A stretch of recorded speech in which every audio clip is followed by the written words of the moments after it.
पाँचवां, संसद राज्यों की सीमाओं में परिवर्तन में असमर्थ। भारतीय संविधान के अनुच्छेद 3 के अनुसार संसद को यह अधिकार है कि वह राज्यों का नाम परिवर्तन, सीमा को कम ज्यादा या दो राज्यों का विलय एवं नवीन राज्य का निर्माण कर सकती है। संकट काल में एकात्मकता। छठवां, संकट काल भारतीय संविधान बिना किसी औपचारिक संशोधन के एकात्मक हो सकता है।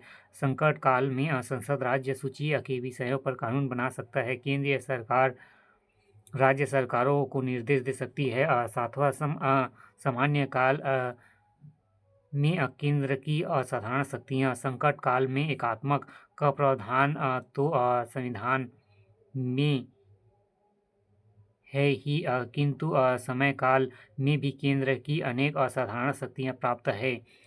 अनुच्छेद 249 के अनुसार राज्यसभा 2/3 बहुमत से राज्य सूची के विषय में भी कानून बना सकती हैं। अनुच्छेद 252 के अनुसार संसद दो या अधिक राज्यों की व्यवस्थापिकाओं द्वारा पारित प्रस्ताव के आधार पर भी ऐसा कर सकती है।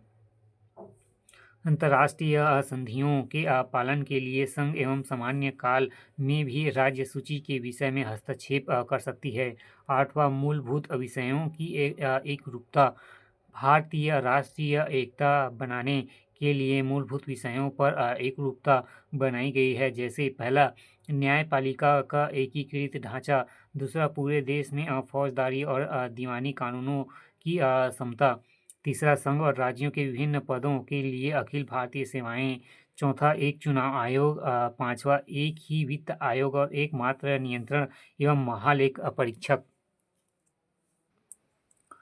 नौवां, राज्यपालों की राष्ट्रपति द्वारा नियुक्ति। राज्यों का प्रमुख राज्यपाल राज्य की जनता द्वारा निर्वाचित नहीं होता, वरन उसे राष्ट्रपति नियुक्त करता है। राज्यों में उसकी भूमिका राष्ट्रपति की अभिकर्ता जैसी होती है। 10वां, राज्यसभा में राज्यों को समान प्रतिनिधित्व नहीं। अन्य संघात्मक राज्यों में संघ के दूसरे सदन एवं राज्यसभा को राज्यों को समान प्रतिनिधित्व दिया जाता है, लेकिन भारत में ऐसा नहीं है। यहाँ राज्यसभा में राज्यों को अनुपातिक प्रतिनिधित्व ही दिया गया है। 11वां, आर्थिक दृष्टि से राज्यों की केंद्र पर निर्भरता। भारतीय राज्य वित्त दृष्टि से आत्मनिर्भर नहीं है, वह केंद्र पर निर्भर है। केंद्र द्वारा राज्यों को विभिन्न प्रकार के अनुदान आदि दिए जाते हैं। फलतः केंद्र का महत्व अधिक है और आर्थिक निर्भरता के कारण राज्यों की स्वतंत्रता नाम मात्र की दिखाती है।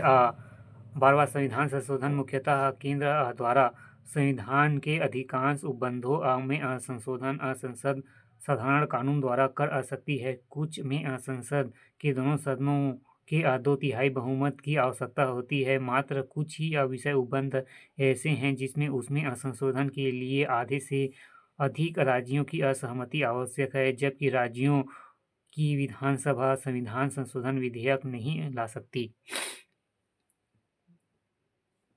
13, अंतर्राज्यीय और क्षेत्रीय परिषदें। संविधान के अनुच्छेद 263 के अनुसार राष्ट्रपति अंतर्राज्यीय परिषद की नियुक्त कर सकता है, जो कि राज्यों के पारस्परिक विवाद हल कर सकती है।